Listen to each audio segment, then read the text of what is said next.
Hello everyone, welcome to code graffiti.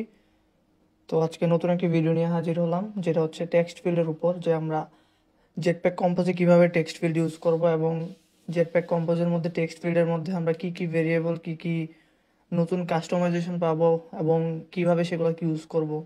তো এই ভিডিওতে আমরা সেটা নিয়ে ডিসকাস করব এবং প্র্যাকটিক্যালি সেটা আমরা দেখব কিভাবে কাজ করে। তো কথা না বাড়িয়ে আজকে ভিডিওতে চলে যাই আমরা। তো আমি এখানে অলরেডি একটা আলাদা করে একটা ফাইল ক্রিয়েট করে সেটার মধ্যে প্রিভিউ অন করে রাখছি, যাতে হচ্ছে আমরা কি কি কাজ করতেছি সেটা আমরা পাশাপাশি এখানে দেখতে পারি, ওইটার আউটপুটটা যে এটা দেখতে কীরকম হবে। সো আপনারা চাইলে এরকম একটি আমার সাথে সাথে একটি ফাইল ক্রিয়েট করে নিতে পারেন এবং পাশাপাশি এখানে প্রিভিউ দিয়ে দিতে পারেন, যে show background true and system UI true করে দিলে আপনি এখানে দেখতে পারবেন যে কী কী আমরা করতেছি। সো আমরা এখানে প্রথমে কলামটা শেষ করে দিই, ডিলিট করে নতুন একটা কলাম ক্রিয়েট করি। কলামটাকে আমরা ফিল ম্যাক্স সাইজ করে দিই মডিফায়ারের মধ্যে, ফিল ম্যাক্স সাইজ। ওকে, তার মানে হচ্ছে এই কলামটা আমাদের এই যে ফোনের যে স্ক্রিনটা বা আমাদের যে ডিসপ্লে, ওইটার ফুল সাইজটা নিয়ে নিচ্ছে এই কলামটা। সো আমরা এর পরে যা যা করবো তা হচ্ছে এই কলামের আন্ডারে করব। তার মানে হচ্ছে এই স্ক্রিনের আন্ডারে আমরা সব কিছু দেখতে পারবো, আর সব কিছু থাকবে হচ্ছে কলামের আন্ডারে। সো আমরা হচ্ছে আগে বলি নেই, এখানে আমরা দুই ধরনের টেক্সট ফিল্ড নিয়ে কাজ করব। একটা হচ্ছে আউটলাইন টেক্সট ফিল্ড আর একটা হচ্ছে শুধু টেক্সট ফিল্ড।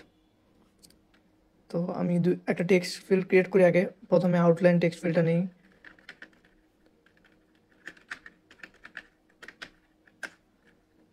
আচ্ছা, তো আমার গত ভিডিও যারা দেখছেন যে ফাইবার ইউআইটা, সেখানে কিন্তু আমরা অলরেডি টেক্সট ফিল্ড ইউজ করছি। অ্যান্ড ইন জেটপ্যাক কম্পোজ আমাদের টেক্সট ফিল্ড ইউজ করতে হইলে আগে থেকে একটা ভেরিয়েবল ক্রিয়েট করে নিতে হয়, যেই ভেরিয়েবলটার মধ্যে হচ্ছে আমাদের প্রতিটা কিবোর্ডের যতগুলো অ্যাকশন আছে আমরা পারফর্ম করার পরে সেই ভেরিয়েবলের মধ্যে গিয়ে হচ্ছে ওই অ্যাকশনটা স্টোর হবে। যেহেতু জেটপ্যাক কম্পোজ একটা স্টেট বেসড প্ল্যাটফর্ম বলতে পারেন, যে প্রতিটা ক্ষেত্রে এটা হচ্ছে স্টেটটা আপনার স্টোর করতে থাকে, যে আপনি কী কী করতেছেন, কী কী অ্যাকশন পারফর্ম করতেছেন। তো সেই ক্ষেত্রে আপনার টেক্সট ফিল্ডের ক্ষেত্রে আপনার একটা স্টেটটা ম্যানেজ করার জন্য একটা ভেরিয়েবল ক্রিয়েট করতে হবে। তো আমরা একটা ভেরিয়েবল ক্রিয়েট করে নিই এখানে, var text by remember, এটা দিয়ে নিই। সো এখানে আমরা কি করলাম, আমরা একটা ভেরিয়েবল ক্রিয়েট করলাম টেক্সট নামে, যেটার মধ্যে হচ্ছে আমাদের এই আউটফিল্ডটার মধ্যে যা যা আমরা লিখবো সব হচ্ছে এখানে থাকবে, অ্যান্ড এটার মাধ্যমে হচ্ছে স্টেটটা বারে বারে চেঞ্জ হবে। তো এখানে আমি হচ্ছে একটা এমটি ভ্যালু দিয়ে দিলাম। আমরা সামনে দেখবো এটা কিভাবে কাজ করে। তো এই ভ্যালুর মধ্যে হচ্ছে আমরা এই টেক্সটটা বসায় দিব, আর এখানে হচ্ছে টেক্সট ইজ ইকুয়াল আইটি। আমাদের টেক্সট ফিল্ডটা এখন চলে আসবে, দেখবেন এখানে দেখুন আউটলাইন টেক্সট ফিল্ডটা কিন্তু অলরেডি চলে আসছে। এখন যখন আমরা আমাদের এই এই ফাইলটা যখন আমরা রান করব, তখন টেক্সট ফিল্ডে আমরা যখন কিছু লিখব, তখন ওই লেখাটা হচ্ছে এই টেক্সটের মধ্যে আগে স্টোর হবে। সাপোজ আমি হাই লিখব, এই টেক্সট ফিল্ডের মধ্যে হাই লিখব, তো যখন আমি এইচ লিখব, তখন হচ্ছে এই এইচটা হচ্ছে প্রথমে গিয়ে টেক্সটের মধ্যে স্টোর হবে। আর এই আউটলাইন টেক্সট ফিল্ডের মধ্যেই তো আমরা লিখতেছি টেক্সটটা, তাই না? তো যা যা লিখতেছি তা হচ্ছে ইট আকারে এই আউটলাইন টেক্সট ফিল্ডের মধ্যে আসতেছে। তো ইটের মধ্যে সাপোজ আমি হায়ার এইচ লিখলাম, তার মানে কি এইটের মধ্যে এইচটা আসলো, এই এইচটা কী হলো, টেক্সটের মধ্যে স্টোর হয়ে গেল, মানে হচ্ছে আমাদের ভেরিয়েবলের মধ্যে। সেমভাবে যখন আমি আবার আই লিখবো, তখন হচ্ছে আবার এটা রিপ্লেস হয়ে এখানে টেক্সটের মধ্যে আই আসলো, তার মানে কি আমার এই টেক্সট ফিল্ডের মধ্যে হচ্ছে আমি যা যা লিখবো একটার পর একটা হয়ে এখানে স্টেটটা ম্যানেজ হচ্ছে, পাশাপাশি স্টোর হচ্ছে। তো এই জিনিসটা হচ্ছে আমাদের জেটপ্যাক কম্পোজে করতে হবে যখন আমরা টেক্সট ফিল্ড ইউজ করব। আমি যদি একটা এক্সাম্পল দিই, সাপোজ আমি এখানে এমটি ভ্যালু না দিয়ে আমি এখানে কিছু একটা ডিরেক্টলি লিখে দিই, হাই এখানে লিখে দিই। আপনারা দেখতে পাচ্ছেন যে এখানে ডাইরেক্টলি কিন্তু হাই হাই চলে আসছে। এখন আপনি যখন এখানে লিখবেন, আপনি চাইলে এটা রিমুভ করতে পারবেন। মানে মেইন ফান্ডামেন্টালটা আপনার বুঝে যাওয়া উচিত যে এখন এটা কিভাবে কাজ করতেছে। তো আমরা এখানে এমটি করে দিলাম আবারও। এখন আমরা দেখব যে অ্যাকচুয়ালি যে আউটলাইন টেক্সট ফিল্ড বা টেক্সট ফিল্ডের মধ্যে কী কী প্রপার্টি আমরা পাচ্ছি।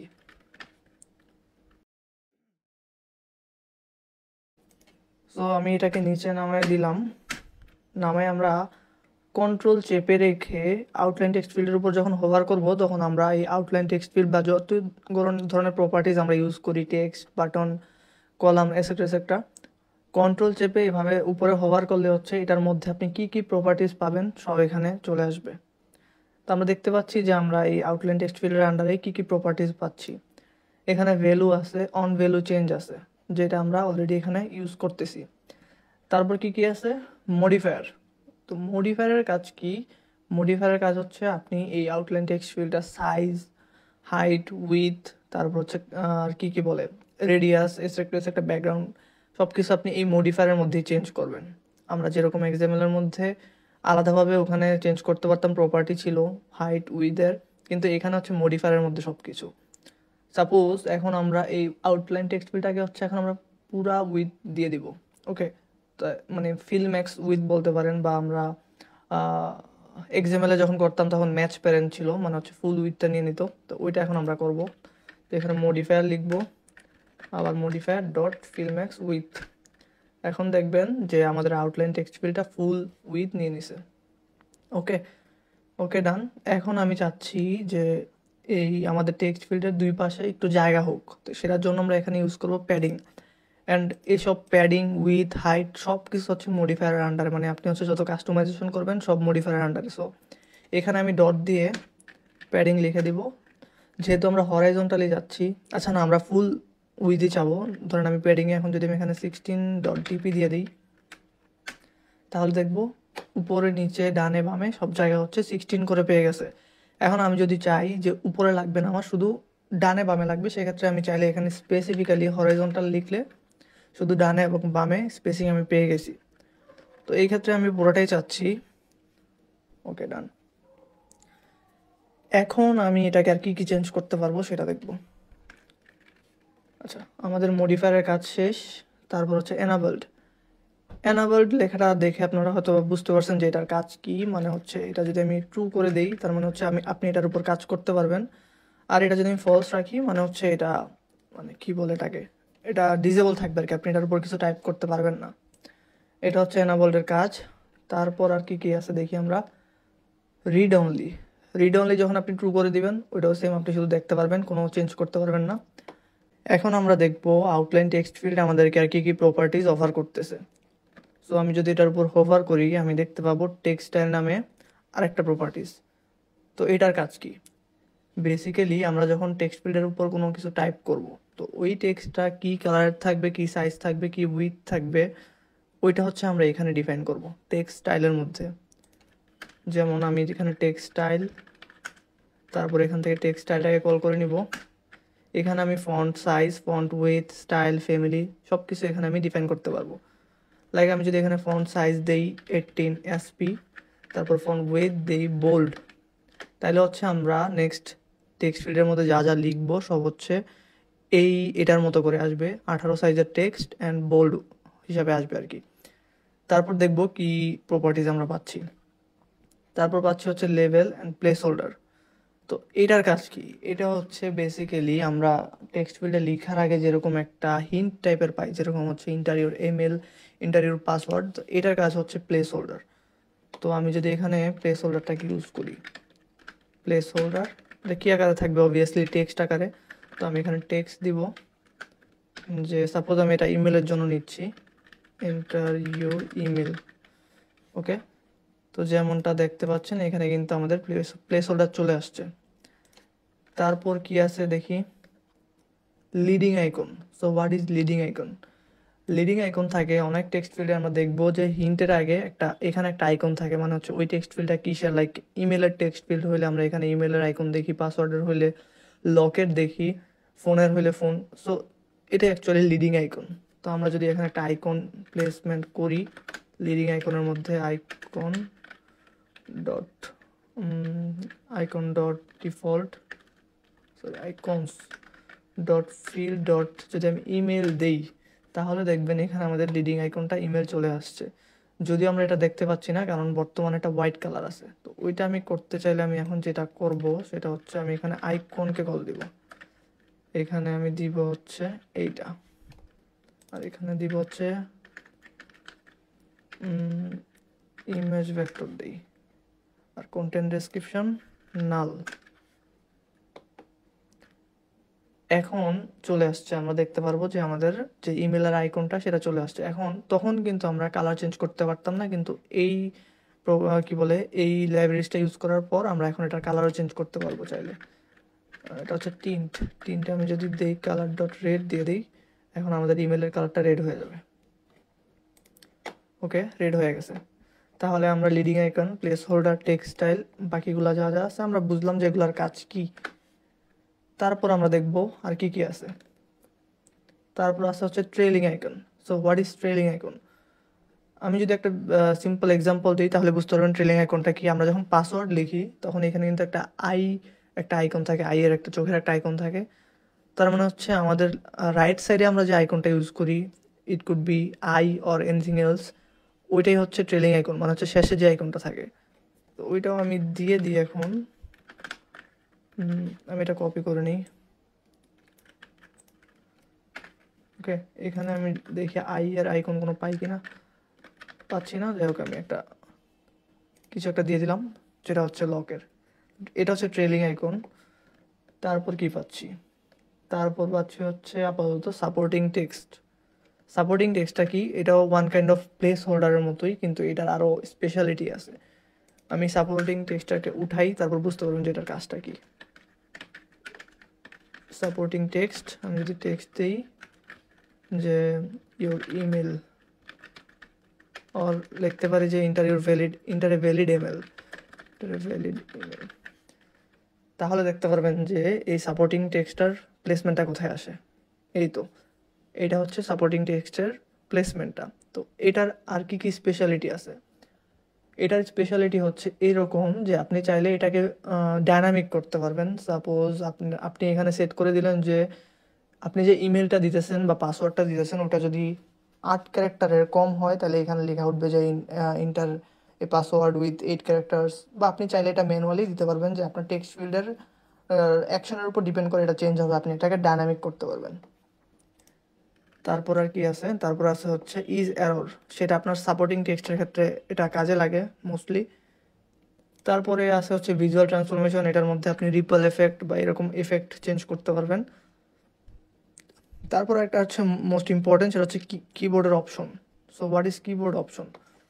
আপনারা যখন টেক্সট ফিল্ডে ক্লিক করেন সেটা যদি পাসওয়ার্ডের হয় সেই ক্ষেত্রে দেখবেন যে ওটা পাসওয়ার্ডের মতো করে কিবোর্ডটা শো করতেছে, মানে হচ্ছে উপরে নাম্বারও থাকতেছে, নাম্বারের রো, অ্যান্ড কিবোর্ড তো নর্মাল কিবোর্ড থাকতেছে। আবার যদি আপনি সেটাকে সিলেক্ট করে দেন যেটা ফোন নাম্বারের অনলি এই টেক্সট ফিল্ডটা, সেক্ষেত্রে কিন্তু দেখবেন যে শুধু ফোন নাম্বার, মানে শুধু নাম্বারের কিবোর্ডটা ওপেন হইতেছে। তো আপনি চাইলে এটা এখান থেকে কন্ট্রোল করতে পারবেন যে আপনার কিবোর্ডটা কী আকারে কিবোর্ড থাকবে। তো আমি এখান থেকে কিবোর্ড অপশন দিয়ে দিই, কিবোর্ড অপশনস।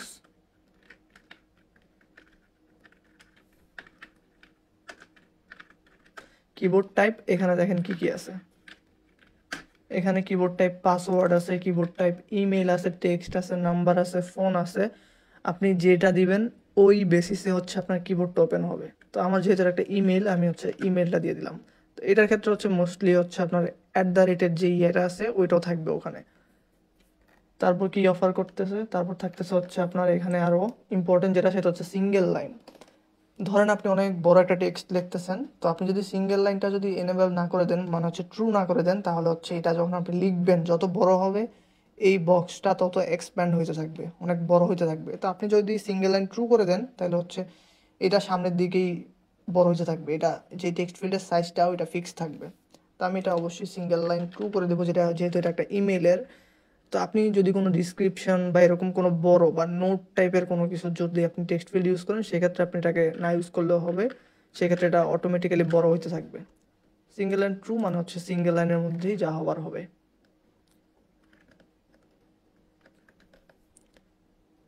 তারপর কি পাচ্ছি? তারপর পাচ্ছে হচ্ছে ম্যাক্স লাইন মানে কি? আপনি যতটা মানে লাইন অফ নাম্বার সেট করে দিবেন ততটা পর্যন্তই আপনি লিখতে পারবেন। যদি আপনি 2 লাইন দেন তাহলে 2 লাইন পর্যন্ত লিখতে পারবেন। তো এইটুকুই। তারপর আছে শেপ কালার, এটা হচ্ছে আপনার চয়েসের উপর ভিত্তি করে আপনি কি শেপ চাচ্ছেন, লাইক রেডিয়াস কত দিতে যাচ্ছেন, সাইড দিয়ে কর্নারে কতটুক রাউন্ড হবে, কালার কি হবে। তো আমি এখানে একটু রেডিয়াস দিয়ে দিচ্ছি, লাইক শেপ ইউজ করলাম রাউন্ডেড কর্নার শেপ, এখানে আমি 15 dp দিয়ে দিলাম। এটা দেখতে পাবেন এখন যে কর্নারটা রাউন্ড হয়ে গেছে। আপনি চাইলে আরও দিতে পারেন, আমি 30 দিলাম এখন, একদম ফুলি রাউন্ড হয়ে গেছে। তারপর হচ্ছে শেপ তো গেল, তারপর হচ্ছে কালার। তো কালার ইউজ করার ক্ষেত্রে আপনাকে লিখতে হবে outline text default dot colours. এইখানে আপনি বহুত লাইব্রেরিজ পাবেন, বহুত অপশন পাবেন যেটাকে কি করতে চাচ্ছেন। আনফোকাস টেক্সট কালার, আচ্ছা এখানে ফোকাসড আর আনফোকাসডের মধ্যে কনফিউশন থাকলে আমি সেটা দূর করে দিই। ফোকাসড হচ্ছে তখন যখন আপনি টেক্সট ফিল্ডের মধ্যে ক্লিক করবেন, ওই যেই পার্টিকুলার অ্যাকশনটা ওইটা হচ্ছে ফোকাসড। আর আনফোকাসড কখন, যখন হচ্ছে যেরকম এখন পড়ে আছে আমি এটার উপর ক্লিকও করি নাই, কিছু করি নাই, সেটা হচ্ছে আনফোকাসড অবস্থা আর কি। তো এই যেমন আনফোকাস টেক্সট কালার বা ফোকাস টেক্সট কালার মানে হচ্ছে কি, আনফোকাস টেক্সট কালার আপনি ধরেন একটা দিলেন, ফোকাস টেক্সট কালার আরেকটা দিলেন, তার মানে হচ্ছে আপনি যখন ক্লিক করবেন তখন হচ্ছে এই টেক্সটের কালারটা আরও চেঞ্জ হয়ে যাবে। ওকে, তো এটা হচ্ছে ফোকাসড আর আনফোকাসড। তো আমি সব ক্ষেত্রেই সিমিলার কালার রাখবো। যেমন ধরেন আমি চাচ্ছি যে সাইডের যে বর্ডারটা ওটা থাকবে না, তাহলে হচ্ছে আমি যদি আনফোকাস বর্ডার কালার দিই, কালার ডট ট্রান্সপারেন্ট দিয়ে দিই, তাহলে হচ্ছে দেখবেন এই বর্ডারটা চলে গেছে। ওকে, চলে গেছে। তারপর এখন বর্তমানে কিন্তু আমি ফোকাস বর্ডার কালার ট্রান্সপারেন্ট করি নাই, সো আপনি যখন এখানে ক্লিক করবেন তখন ঠিকই বর্ডার চলে আসবে।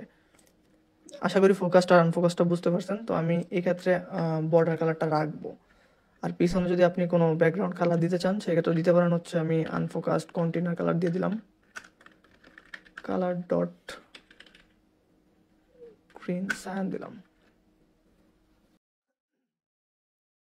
ওকে, কালার চলে আসছে। তো এখানে আপনি আরও হিউজ অপশন পেয়ে যাবেন। Disable container colour, disable level colour, level হচ্ছে যে উপরে যেটা থাকবে। তারপর হচ্ছে ট্রেলিং আইকন কালার, এই যে আইকনের কালারও আপনি এখান থেকে চাইলে ডায়নামিক করতে পারবেন যে ফোকাসটি কী থাকবে, আনফোকাসটি কী থাকবে। So that's about it, that's about text field, how you use text field in Jetpack Compose. তো আশা করি টেক্সট ফিল্ড সম্পর্কে আপনাদের মোটামুটি একটা আইডিয়া হয়ে গেছে যে কীভাবে টেক্সট ফিল্ড আপনি মডিফাই করতে পারবেন, আপনার বেসিসে, আপনার ইউআই এর বেসিসে আপনি কীভাবে টেক্সট ফিল্ড এখানে কাজে লাগাইতে পারবেন। So that's it for today. Next কোনো ভিডিওতে দেখা হচ্ছে আবার, ততদিন পর্যন্ত ভালো থাকবেন। আল্লাহ হাফেজ।